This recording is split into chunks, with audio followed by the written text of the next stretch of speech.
A Contraluz, el podcast. Presentamos la serie Huellas de Tinta.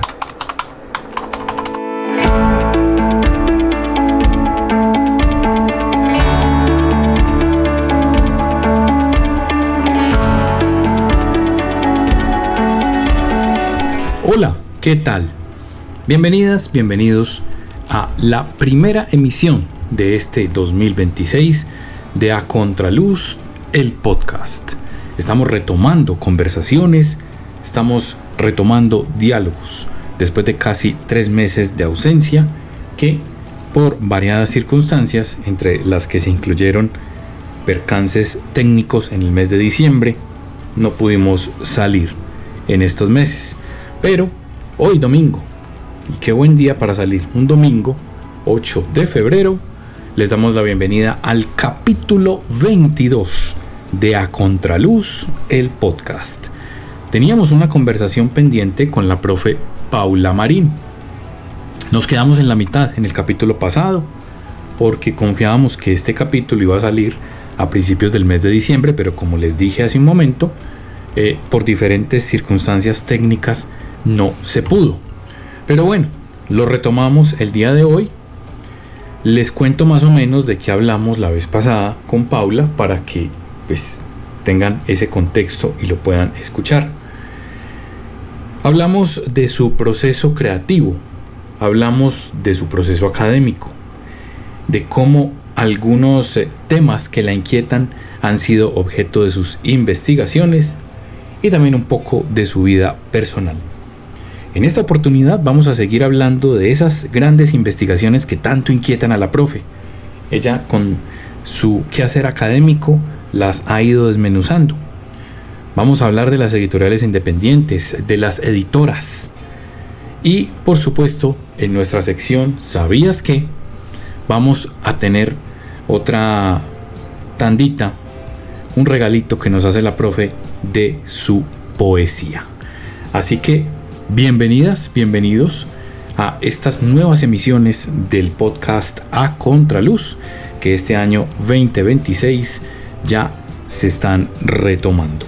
No se les olvide compartir, seguirnos en las diferentes plataformas en las que estamos. Estamos en YouTube, estamos en Spotify y en Apple Podcast. Y también de calificar nuestro podcast para que así pues también más gente lo pueda disfrutar, ya que cuando ustedes califican el podcast, pues el algoritmo también se lo presenta a otras personas que quizá les gusten estos temas que aquí tratamos. Así que nada, ahora sí, bienvenidas, bienvenidos. Esto es A Contraluz, con la segunda parte de la entrevista que tuvimos con la profe Paula Marín. Bienvenidos al podcast A Contraluz. Bueno, el de las editoras fue antes, sí, ¿cierto? Pero yo también quiero que hablemos de ese porque hiciste un ejercicio interesante con otra compañera y es el de rescatar esas mujeres editoras, ¿cierto? ¿Cómo llegaste a eso y cómo te fue con eso? Ellas editan. Sí, eso es un libro que yo quiero mucho. Yo trabajé en el Instituto Caro y Cuervo con Margarita Valencia, que fue quien creó la maestría en estudios editoriales y con quien trabajé, digamos, todos mis proyectos de investigación mientras estuve en el Instituto Caro y Cuervo. Y nos habían invitado a ser parte de una red en España que se llama EdiRed, cuyo objetivo era estudiar a los editores y editoras de América Latina, de Iberoamérica. Y en una de las reuniones que tuvimos me di cuenta de que había avances en ese lado, digamos en España, sobre las editoras, pero que nosotros aquí en Colombia y nosotras no teníamos nada sobre el papel de las editoras en el ecosistema del libro en el país. Y ahí entonces se me ocurrió la idea de que como no existía nada, no existía ninguna investigación, no existía ningún artículo, nada sobre el papel de las editoras, que lo primero que teníamos que hacer era empezar a recoger testimonios de esas editoras para empezar a reconstruir la historia del papel de la mujer en la edición en Colombia. Y así con Margarita Valencia entonces nos dimos a la tarea de hacer un listado preliminar de cuáles serían esas mujeres que sí o sí tendríamos que entrevistar para recoger sus testimonios. Entonces Margarita puso unos nombres, yo puse otros, y nos dimos a la tarea de contactar a esas mujeres en Bogotá y en Medellín, sí, para hacerles esas entrevistas. ¿Fue difícil o fue fácil contactarlas? Fue fácil. En mi caso, a muchas de las que les escribí, a todas las que les escribí más bien, me contestaron inmediatamente aceptando. Pero aquí es muy importante el trabajo de Margarita, porque Margarita tiene muchísima experiencia, o sea, lleva toda la vida trabajando en el mundo editorial, y por supuesto que ella tiene todos los contactos que necesitábamos, o la mayoría de los contactos como que identificamos que necesitábamos en ese momento, ella los tenía. Entonces Margarita, digamos que ahí fue el gran puente para poder reunir a esas mujeres. Pero sí, de mi parte, a quienes contacté respondieron muy rápidamente y con mucho entusiasmo a la invitación para entrevistarles. Y luego, afortunadamente, este proyecto llega a oídos de Juan David Correa en Planeta. En ese momento estaba en Planeta y él se entusiasma mucho con el proyecto. Y bueno, publica el libro y el libro es un hito. Uy, sí. En la edición en Colombia. Me siento muy contenta, muy orgullosa de haber podido legar ese archivo vivo, yo lo llamo un archivo vivo, para la historia del libro en el país. Y de esas entrevistas a esas mujeres editoras, ¿cuáles serían como esos retos que ellas como mujeres en la edición te manifestaron en esas entrevistas? Yo creo que lo más difícil, y no solamente lo dicen ellas, sino en general todos y todas quienes trabajan en el mundo del libro, es poner a circular los libros y hacer que estos libros lleguen a los lectores y lectoras, que le puedan dar un lugar en sus bibliotecas y en sus prácticas de lectura. En general, lo que encontramos en las entrevistas es que estas mujeres ocupaban cargos de dirección en editoriales porque ellas mismas las habían creado. Claro. Entonces son mujeres que han pasado por diferentes cargos dentro de las empresas editoriales, o han trabajado en proyectos de mediación de lectura, pero a partir más o menos de la década del segundo lustro de la década del 2000 empezaron a crear sus propias editoriales, que es lo que hoy se llama editoriales independientes, ¿no? Entonces, digamos que hay una excepción, que es el caso de Pilar Reyes, que ella pues ocupa hoy el cargo más importante del mundo editorial en español, en el grupo Random House, y ella hizo una trayectoria muy juiciosa de empezar desde como vendedora de libros en la Feria del Libro para Alfaguara hasta hoy ocupar pues este cargo tan importante. Pero en general, todas las mujeres que entrevistamos están o querían mucho pues tener su propio proyecto, ya fuera en lo independiente o en la literatura infantil y juvenil, porque también nos dimos cuenta que ese género de la literatura infantil y juvenil, en ese género las mujeres habían sido muy importantes como impulsoras de la profesionalización de ese género en el país.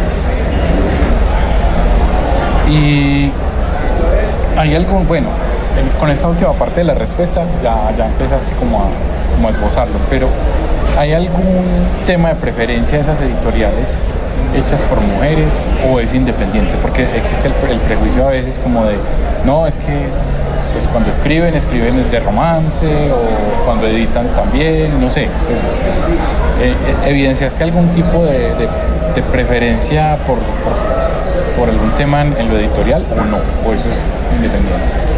Pues ahí tengo que contestarte que en ese momento nosotros no hicimos análisis de los catálogos de las editoriales de estas mujeres, que es otra investigación aparte. Pero lo que te puedo decir, así como abuelo de pájaro o de una manera muy panorámica, es que yo no veo una preferencia por un tema en específico o por una como por una tendencia en especial por algún género, ¿no? Es como que las editoriales independientes tienen esa particularidad, y es que hay una apertura como a una diversidad de temáticas, ¿no? Entonces creo que no. De hecho hay estudios, investigaciones pues recientes sobre como cuáles son las particularidades de esas editoriales independientes, y las colombianas no tienen, uno podría pensar como no, pues tienden a publicar mujeres, ¿no? Y no es así, al menos todavía no es así. Tendría que hacer en este momento una investigación, o preguntar si ya hay investigaciones sobre esos catálogos en específico, como para saber si sí hay una tendencia hacia la publicación de un tema o de un género. Pero que yo recuerde, hasta ese momento del libro, no. ¿Por qué investigar? ¿Por qué seguir investigando la literatura? Para mí, la literatura sigue siendo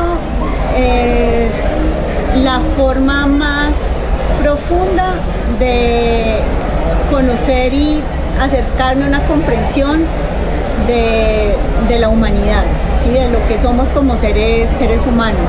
Cada libro es como un laboratorio de la experiencia humana, y en ese sentido siento que cada vez que hago investigación literaria, que analizo las obras de ciertos autores, de ciertas autoras, que analizo ciertos géneros, lo que estoy haciendo es como profundizando en esa comprensión de esa experiencia humana, a través de esos laboratorios que para mí son los libros, y es acceder al pensamiento también y al sentir de muchos hombres y mujeres que, aunque no estén vivos o aunque estén lejanos, aunque yo no los conozca y no sean mis amigos, puedo tener una conversación con ellos a través de esos libros.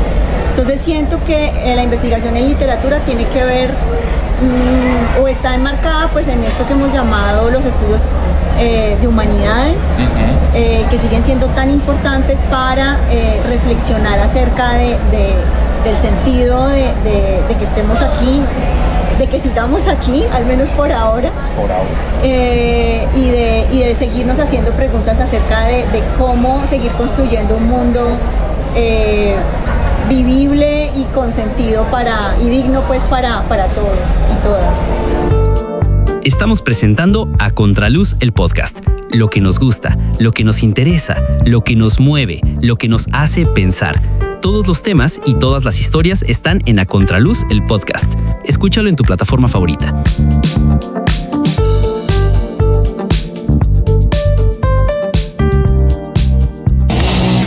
Si te gusta el rock, visita y escucha www.lazonagrisrock.com, con todos los sonidos y las épocas del rock.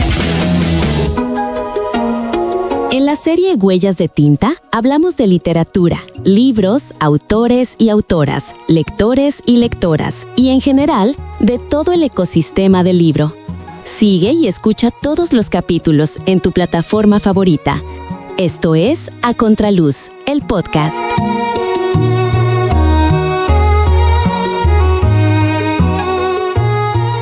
Como tú también escribes, te voy a hacer esta pregunta. ¿Por qué escribir y para qué escribir? En mi caso, la escritura es una forma de aclararme, de aclarar tanto mis pensamientos como mis sentimientos. Eso no quiere decir que conciba la escritura como un vaciamiento emocional, pero en un primer momento la escritura sí es eso, ¿no? Por ejemplo, los poemas que he escrito hasta ahora se van cocinando, digo yo, lentamente, porque son ideas y sensaciones que me acompañan muchos días o a veces meses enteros, hasta que logro darles una forma en ese poema. Entonces, en mi caso, los poemas se traducen en una puesta en forma, una puesta en un lenguaje concreto, en un lenguaje verbal de un sentir o de un pensar que lleva como amasándose dentro de mí mucho tiempo. Entonces, verlo fuera de mí, darle una forma, se vuelve parte muy importante como de mi proceso de expresión y también de saber quién estoy siendo en ese momento. Creo también, gracias a un taller de escritura en el que estuve hace poco, que se llama Alquimia, y que es dirigido por Camila Cardona, que la escritura es una forma de canalizar, si lo podemos llamar de esa forma, una información que es necesaria para quien está escribiendo, pero también para una comunidad que, aunque no sepamos muy bien dónde está o dónde la podamos encontrar, es necesaria también que esa información en forma de ficción o de no ficción, que esa información llegue a esas personas, ¿no? Para que se siga construyendo un conocimiento, se siga ampliando un sentir, se siga ampliando un pensar, y eso quizá pueda transformar el pensar y el sentir de otra persona, y eso puede ayudar, ¿no? a seguir encontrando sentidos en el día a día. ¿Qué piensas de estas nuevas herramientas de inteligencia artificial con respecto a estas producciones literarias y académicas? La pregunta del millón por estos días. Yo siento que no hay que, pues no tenemos que ser como negacionistas pues de estas nuevas tecnologías. Yo creo que lo resumiría como en una discusión que se viene dando hace muchos años, y que creo que fue Eco el que le puso la forma de apocalípticos e integrados, uh-huh. Si mi memoria no me falla. Entonces yo siento que siempre, o más bien nunca, podemos estar en un extremo o en el otro. No podemos ser ni totalmente apocalípticos ni totalmente integrados. Creo que las humanidades tienen la ventaja de que, como se supone que hemos formado una postura crítica, ¿cierto? Una conciencia crítica, reflexiva, frente a la realidad, que esa conciencia crítica nos permite crear la distancia necesaria para saber cómo usar estas nuevas tecnologías, esta inteligencia artificial, sin que le deleguemos o le regalemos como a estas tecnologías o a esta inteligencia artificial lo que nos da sentido como seres humanos, ¿no? Entonces si empezamos a legarle o a delegarle eso que nos da sentido como seres humanos, eso nos va minando la existencia y va minando el por qué estamos acá. Entonces creo que yo diría que el peligro que veo es ese. Pero sí estoy de acuerdo con que tenemos que acercarnos a ellas desde una perspectiva sí reflexiva, pero también con apertura como a ver en qué nos puede ayudar en nuestras tareas. Igual es lo que ya han dicho muchas personas, o sea, inteligencia artificial venimos usando desde hace mucho tiempo y no nos habíamos dado cuenta de que era inteligencia artificial. Entonces, no es algo realmente tan nuevo, y sí hemos visto cómo sí nos ayuda como en el desarrollo de ciertas tareas muy operativas, ¿no? Muy funcionales, y eso está muy bien. nos ayuda como a pensar otras maneras de hacer las cosas, eso está muy bien. Por una entrevista que le hice hace poco al profesor Nicolás Duque, también sé que dentro de la historia de la inteligencia artificial las humanidades han ocupado un lugar muy importante, es decir, la literatura, el cine, ¿sí? la ficción en general le ha dado ideas a los ingenieros y a las ingenieras para que creen estos programas que simulan pues una conversación, y estas ideas vienen del arte, vienen de la literatura. Entonces creo que precisamente conocer la historia de la inteligencia artificial, cómo se ha nutrido de la psicología, de la lingüística, de las artes, nos permite como no tener tanta como ese negacionismo a usarlas, pero también sabiendo pues que mantener una distancia prudente, esa conciencia reflexiva nos va a permitir saber cómo integrarlas de una manera que dé sentido, que dé un mayor sentido a nuestras vidas. ¿Qué piensas de los formatos digitales del libro, el libro digital? Yo, dentro de mis prácticas de lectura, hago una diferenciación muy estricta, digamos. Yo puedo leer en digital los libros académicos, los libros que son para mi investigación, los que nutren mi marco teórico, los que nutren mis metodologías de investigación, mis referentes críticos, pero yo aún, no sé si lo voy a hacer después, pero por ahora los libros de ficción, los libros literarios, no los puedo leer en digital. O sea, yo sigo siendo una compradora de libros impresos, y mi biblioteca literaria está en físico, sí, está en los libros impresos. Sé que es algo que no hago solo yo, tengo amigos y amigas que les pasa igual.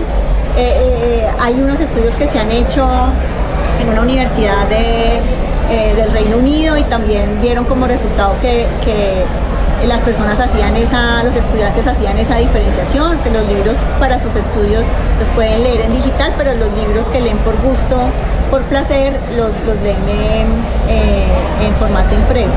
Entonces creo que está como en el aire o en el inconsciente colectivo esta creencia de que ese contacto con el libro impreso crea una relación mucho más cercana, mucho más íntima, y que cuando yo leo por placer o por gusto, o de temas que son muy cercanos para mí, entonces me gusta más tenerlos en formato impreso. Proyectos actuales y cercanos. Proyectos actuales. Mi investigación actual es sobre un archivo que está en la biblioteca del Instituto Caro y Cuervo en Bogotá, que es sobre la familia Holguín y Caro. Esta familia se forma a partir del matrimonio de Margarita Caro Tovar y Carlos Holguín Mayarino. Margarita Caro Tovar fue hermana de Miguel Antonio Caro, hija de José Eusebio Caro. Es decir, es parte de esta familia tan importante para la historia del país como fueron los Caro.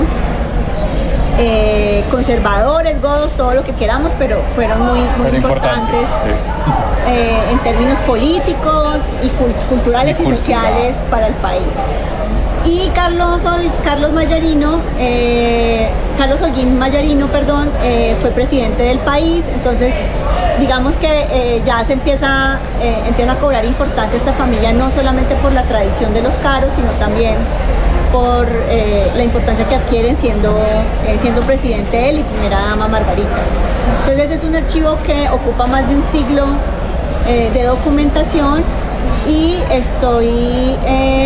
estoy muy encarretada, como se dice, analizando las prácticas de escritura en la correspondencia de Margarita con su hermano, y en los diarios que nos dejó esta mujer, que fueron 2 diarios, uno que escribió a los 13 años y otro que escribió a los 19 años.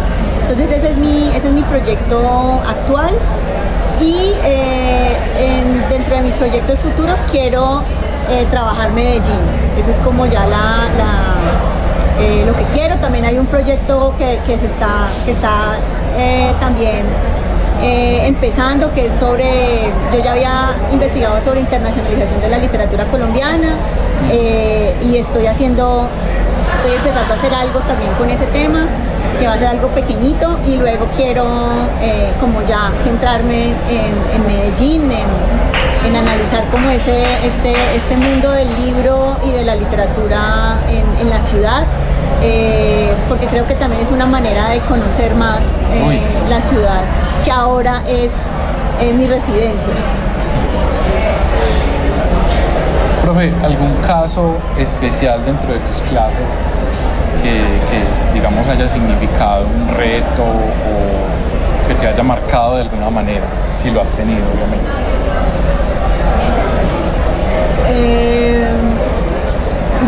Esto no me había pasado antes pues de llegar a la Universidad de Antioquia. Como es una universidad tan grande, ¿no? Entonces tiene muchísima más diversidad de personas con las que yo me había relacionado, pues como en otros lugares donde yo había trabajado. Y me acuerdo mucho que en el segundo semestre que trabajé acá, me pasaron un correo electrónico, me mandaron un mensaje pues desde la coordinación del pregrado avisándome que tenía un estudiante con espectro autista, ¿sí se dice así? Sí. Que siempre temo como, es cierto, equivocarme en cómo nombrarlo. Entonces en ese momento me entraron muchos nervios, porque pues yo no había tenido un caso así, no conocía a nadie cercano tampoco con el diagnóstico. Empecé a leer mucho, empecé pues a buscar contacto con la oficina que está encargada aquí en la universidad en el acompañamiento tanto a estudiantes como a profesores en este tipo de casos. Y creo que lo más bonito del proceso fue entender que así como yo tenía que abrirme, ¿cierto?, a entender cuál era su forma de interacción, cuál era su forma de tejer las dinámicas en el salón de clases, él también estaba dispuesto a recibir de mi parte y de la de sus compañeros una retroalimentación que le permitiera también ir como calibrando sus dinámicas de interacción dentro del salón de clase. Exacto, una corresponsabilidad. En un primer momento sentí que la responsabilidad era toda mía, claro, porque era la profesora, ¿cierto? Sí. Pero fue muy lindo el proceso, entender que es siempre una corresponsabilidad. Entonces fue un aprendizaje maravilloso. Profe, muchas gracias por estar aquí con nosotros en este podcast. De verdad que una invitada muy interesante y esperamos volverte a tener por acá. Ay, muchas gracias, lo disfruté mucho. Disfruté mucho la conversación y los recuerdos que me hiciste, que hiciste salir a flote. Muchas gracias. Yo me imagino. A Contraluz es un diálogo con la vida. Las historias, los personajes, las experiencias y sentires se dan cita en nuestro podcast. Escúchalo por tu plataforma favorita. Esto es A Contraluz, el podcast.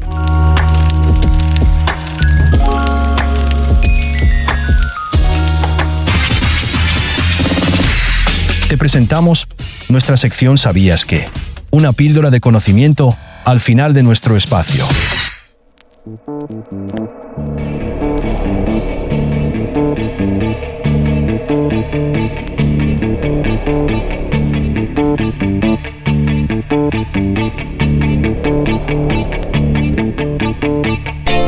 Ahí tenían ustedes pues la entrevista, la segunda parte de la entrevista que se les habíamos quedado debiendo desde el año pasado con la profe Paula Marín, que abordó unos temas bien interesantes, incluso hablando hasta un poquito sobre la corresponsabilidad que existe entre la población sin discapacidad, en este caso representada por la profesora, y la población con discapacidad, en este caso representada por el alumno con una condición de discapacidad psicosocial.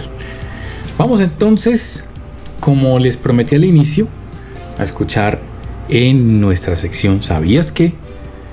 Los poemas de la profe, que ya nos hizo un adelanto en el capítulo pasado, pero vamos a escuchar estos poemas cortos, la profe en modo poesía, un regalo que le hace a los oyentes del podcast A Contraluz. Esto es Huellas de Tinta en A Contraluz, el podcast en la sección ¿Sabías qué?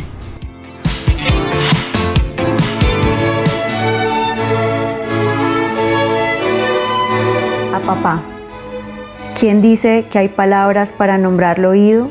Piedad Bonet. Fue el sol en nuestros rostros y la espera, la lluvia afuera y en mis manos girasoles. Fue su sombra pasando, despidiéndose, su mano en mi hombro, su fuerza. Fue mi cuerpo elevado en sueños para hablar con lo que aún no existía. Fue el rostro cansado de mi madre sirviendo el café, los dedos largos de mi hermano secándose las lágrimas. Fueron todos los que pararon sus relojes para estar cerca. Fueron sus huesos pasados por el fuego ahora en mis manos. Fue también la imperturbabilidad del tienen que, la mezquindad de quien oprimió el botón, las ventanillas repetidas y los sellos secos. Fue el tiempo que se detuvo, que pasa tan lento dentro de mí. Fue el mundo que empuja a la misma velocidad de siempre. Es el día que comienza y el hambre que me hace salir de la cama. La luz del atardecer en la ventana del domingo. Son las letras que me dejan vagar entre ellas y las imágenes que me recuerdan que esto no es todo. Es la risa que me asalta donde por supuesto está él, la belleza de unos ojos que pasan frente a mí, el deseo que persiste. Pronto la traicionaré, madre. Le daré la espalda a las estatuas que con tanto cuidado ha moldeado para mí. Dejaré de encender velas a mis pies de santa, taparé todos los espejos y mi memoria reconstruirá cada línea de mi rostro. Apagaré los altavoces y las luces. Caminaré descalza por cada habitación y mi nombre dirigirá mis pasos. Mostraré todo mi arsenal de imposturas y no quedará imagen alguna de mí misma. Cuento los días para la traición, madre, para que el amor comience de nuevo. Se acaba el amor. Ya no escribo cartas ni apareces más en mis poemas. Ya no compro chucherías antes de llegar a casa. Ya no anhelo tu voz. Ya no son para ti los ecos de mis horas. Ya no hay ropa en el suelo al caer la noche, ni se cierra la persiana para que no entren los vecinos. Ya no el olor de la albahaca al mediodía, ni el silencio del café al comenzar la tarde. Se acaba lo que no pude tomar de ti, el vacío que alimenté con tu espejo y el mío. Se acaba esta yo que viste desnudarse entre ruinas, se pierde en tus manos siempre recibiéndome. Se acaba, se muda el deseo. Durará esta belleza para siempre, la sensación de ser la huésped de mi cuerpo, la visitante de este tiempo, persistirá la levedad del amor y la visión del vuelo, permanecerá el azul profundo de los sonidos, el recuerdo de lo que ya es, la certeza de tus pasos siguiendo los míos. Durará también el temor, la necesaria oscuridad para quedarme aquí, en el corazón del mundo, en este laboratorio del universo. Persistirán las agujas trabajando entre mis dedos, tejiendo los signos, el manto que envuelve la tierra.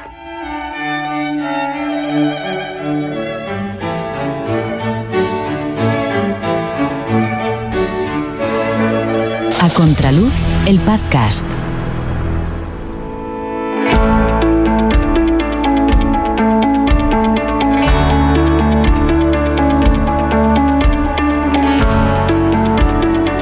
Recuerden seguirnos en las diferentes plataformas de escucha de este podcast, en Spotify, en YouTube y en Apple Podcast.